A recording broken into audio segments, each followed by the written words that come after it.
ပကံခစ်ကိုရောက်သွားခဲ့ရင်သင်ဘာတွေစားရမယ်လို့ထင်ပါတယ်လဲအခုခေတ်လို့ထမင်းနဲ့ဟင်းပဲလားဒါမှမဟုတ်တခြားအရာတွေလားပကံသားပြည်တဲ့အဓိကအစာကတော့စံမှာပဲဒါပေမဲ့စံတင်မကဘူးလေယာစိုက်ပြူးလို့မရတဲ့အရက်တွေမှာပကံပြောင်းလို့ခေါ်တဲ့ loose standard အစားအစာကိုလည်းစားခဲ့ကြပါတယ်ဟင်းအနေနဲ့ကတော့ဒီနေ့ခေတ်လို့စီပြန်ဟင်းတွေထက်ဟင်းရည်ပူပူတွေကိုပိုအားပြုကြပါတယ်အမဲသားစားသုံးမှုကတော့အင်မတန်နည်းပါတယ်ဘာလို့လဲဆိုတော့ကျွဲနွားတွေကိုလေယာလုံကန်းမှာကျေးဇူးရှင်အဖြစ်သတ်မှတ်ထားလို့ပါအဓိကကတော့ငါးပဇွန်နဲ့တောကောင်ငယ်တွေကိုပဲစားသုံးခဲ့ကြတာပါ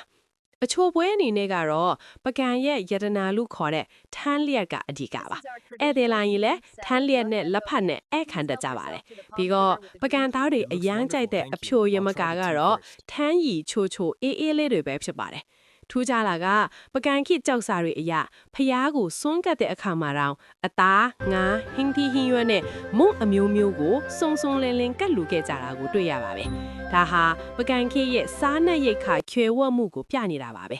နောက်ထပ်ဘယ်ခိတ္တအကြောင်းတွေသိကျင်သေးလဲ comment မှာရေးခဲ့ပါဦးနော်